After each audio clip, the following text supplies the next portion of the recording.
오늘 하나님께서 우리에게 주신 말씀 역대하 34장 1절부터 13절 말씀입니다. 요시야 왕의 종교 개혁에 관한 내용인데요. 요시야 왕은 16대 왕이고 8살 때 왕이 되고 39세에 죽게 되는데 31년 동안 통치를 하게 됩니다. 그의 삶은 2절 말씀에 나옵니다. 여호와 보시기에 정직하게 행하여 그의 조상 다윗의 길로 걸으며 좌우로 치우치지 아니했다라고 그럽니다. 여러분, 하나님이 보시는 건 뭡니까? 우리 외모가 아닙니다. 하나님 보시는 것은 바로 우리의 신앙을 우선 보시는 겁니다. 오늘 나의 신앙은 어떨까요? 하나님 보시기에 정직하게 행하고 믿음의 길을 걷고 좌우로 치우치지 않는 삶, 우리가 살아야 될 거예요. 그럴 때 하나님 복을 우리가 누리는 것이죠. 요시야는 뜻을 정하는데 그는 일찍이 하나님의 뜻을 정하게 됩니다. 3절 말씀, 아직도 어렸을 때 곧 왕위에 있은 지 8년에 그의 조상 다윗의 하나님을 비로소 찾고 제 12년에 유다와 예루살렘을 비로소 정결하게 하여 그 산당들과 아세라 목상들과 아로새긴 우상들과 부어 만든 우상들을 제거해 버렸다고 그럽니다. 8살 때 왕이 되고 8년 지난 16살 때 그는 하나님을 비로소 찾았다라고 그럽니다. 하나님을 비로소 찾았다라는 말은 인격적으로 하나님을 만났다는 것이죠. 믿음이 생긴 겁니다. 그리고 하나님 앞에서 뜻을 정한 겁니다. 16살 하면 청소년입니다. 중학교 3학년쯤 될까요? 청소년 시절에 그는 인격적으로 하나님을 만납니다. 그의 할아버지와 그의 아버지의 삶은 악했지만 그는 뜻을 정하고 하나님 앞에 바르게 살기로 결단하는 것 보십시오. 그리고는 그것을 즉각 실행합니다. 그는 우상 척결 운동에 나서게 되고 전국적인 종교 개혁을 이루게 됩니다. 추진력을 가지고 이 개혁을 시도하게 되는데요. 이런 개혁을 시도한 요시야의 별명은 제2의 다윗이라 할 만큼 그런 멋진 왕이었습니다. 철저한 개혁을 했고요. 이런 개혁을 이룰 수 있도록 주변에 에레미야나 스바냐 선지자들의 도움이 있었던 겁니다.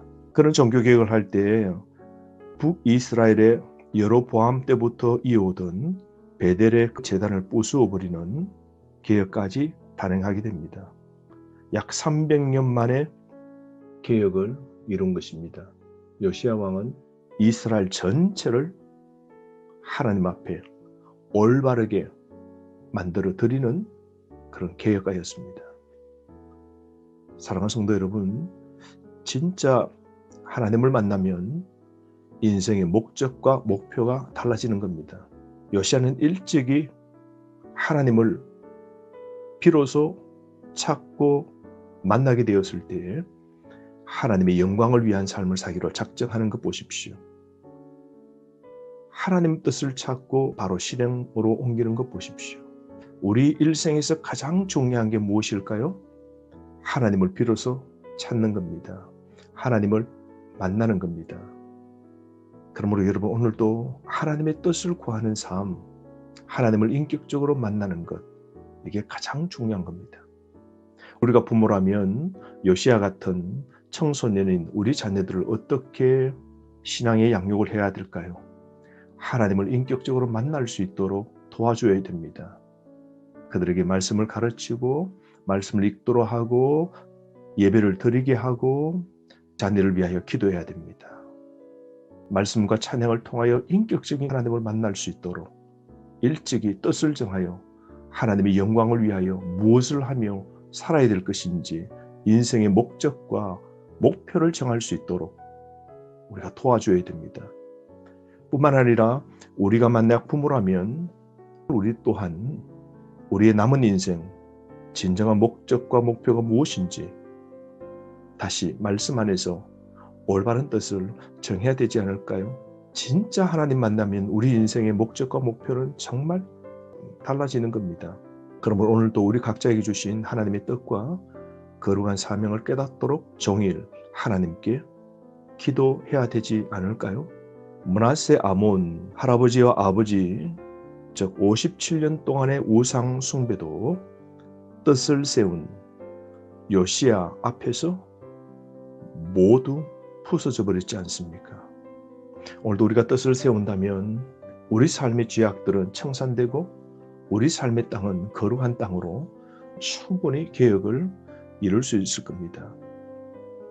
그러므로 요시야는 철저히 개혁을 하게 되는데요. 5절 말씀에 보면 제사장들의 뼈를 제단 위에 불살라 유다와 예루살렘을 정결하게 하였다라고 합니다.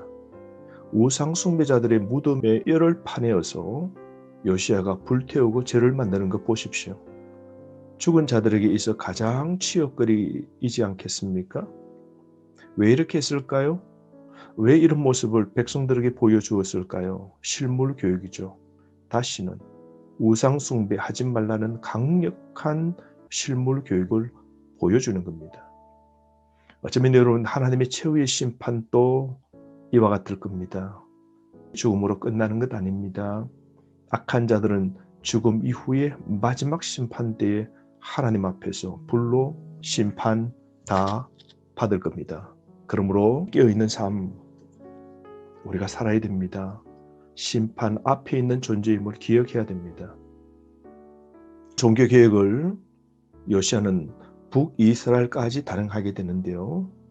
이미 북이스라엘은 이때 망했고 아수르 지배였지만 영향력이 약화되었을 때 이때 요시야는 반아수르 정책을 펼치면서 종교개혁을 지금 실행하고 있는데요.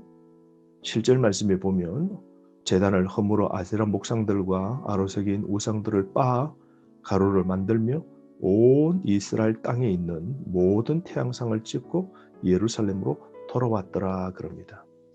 온 이스라엘 땅, 즉 남유다와 북이스라엘 온 전역의 철저한 개혁을 본인이 직접 나서서 챙기며 일하는 것 보십시오. 왕이 전국을 순회하며 개혁을 이루고 있는 것이죠. 요시야의 열정과 헌신은 참으로 대단한 겁니다. 그리고 시간이 좀 흘러서 8절 말씀에 보면 요시야는 26살 때 제2차 종교개혁을 하게 됩니다. 요시야가 왕위에 있은 지 18해에 그 땅과 성전을 정결하게 하기를 마치고 그의 하나님 여호와의 전을 수리하여 그러죠. 26살 때 그는 2차 종교개혁을 이루게 되는데요. 그 배경이 여기 나와 있습니다. 2차 종교개혁 때는 성전을 수리하면서 율법책을 발견하고 그리고는 그 율법의 말씀 따라서 유월절을 지키는 일까지 나아가게 되는데요. 8절 말씀에 보면 여호와의 전을 수리하여라고 그랬습니다. 성전 보수 공사를 하게 됩니다. 그는 300년간 분리된 땅이 하나의 땅임을 강조하면서 그는 온 땅의 우상을 척결하고 한가운데 하나님의 성전을 정결하게 하는 이 일을 그는 이루게 되는데요. 중앙에 있는 성전 그것을 깨끗하게 만듭니다. 부정해지고 무너진 성전을 수리해서 성결하게 만듭니다. 왕과 레인들 백성들이 모두가 성전 중수 사업에 힘쓰게 되고요. 하나님의 영광을 회복시키기 위해 성전을 힘껏 수리하게 됩니다. 히스기야 말기 때부터 황폐된 성전이 드디어 70년 만에 요시야를 통하여 깨끗하게 회복되는 것 보십시오. 사랑하는 성도 여러분, 올바른 개혁은 우상을 부수고 성전을 세우는 겁니다. 철저한 죄악의 단절과 무너진 교회와 말씀을 세우는 일을 해야 합니다. 우리의 현주소를 들여다봅시다. 내 자신의 개혁 먼저 있어야 될진데 내 속에 부숴야 될 것 없습니까? 또한 내 속에 다시 세워야 될 것 없을까요? 내 속에 끊지 못하는 죄, 크고 작든 습관적인 죄까지 끊어버리고 부수고 불태워버려야 됩니다. 그러나 우리 속에 말씀을 세우고 예배를 세우고 기도를 세우고 봉사를 세우는 삶을 우리는 살아가야 되지 않을까요? 오늘 이 요시야 계획의 특징을 보십시오. 그는 철저한 계획을 했지 않습니까? 4절 5절 말씀에 보면 우상을 찍고 부수고 가루로 만들어 뿌리고 뼈를 불살라 버립니다. 여러분, 내 죄 청산도 이렇게 해야 되는 겁니다. 하나라도 죄를 남겨두면 안 됩니다. 더러운 것을 철저하게 우리 마음으로부터 제거해야 됩니다. 개혁해야 됩니다. 그렇게 하셔야 하나님의 복, 하나님의 은혜를 다시 우리는 회복하게 되는 것이죠. 또 한 가지로는 이런 놀라운 개혁을 이룰 수 있었던 것은 배후에 하나님의 도우심이죠. 심지어 남유다뿐만 아닌 북이스라엘 나라도 개혁되고 또 하나님의 성전을 수리하다가 율법책도 발견되며 율법에 따라서 종교개혁을 이루어가는 모든 일련의 과정은 배후에서 역사하신 놀라운 하나님의 섭리였던 것이죠. 사랑하는 성도 여러분, 오늘 우리가 어떻게 살아야 될까요? 다시 한번 개혁의 삶 우리가 살아가야 될 겁니다. 하나님 보시기에 깨끗한 삶, 사람이 없어도 하나님 앞에 있다는 코람데오 의식을 가지고 정직하게 바른 길을 걸으며 좌우로 치우치지 아니하는 삶, 우리는 살아야 될 겁니다. 또 한 가지, 우리 삶 진짜 하나님을 만나야 됩니다. 내 인생의 목적, 목표가 달라지고 내 자신에게 주신 내 인생의 목적과 계획, 사명과 소명이 무엇인지 다시 한번 생각하며 제2의 요시아로 살아가는 개혁가가 되기를 바랍니다. 오늘 주신 말씀 붙잡고 하루 승리하시기를 바랍니다.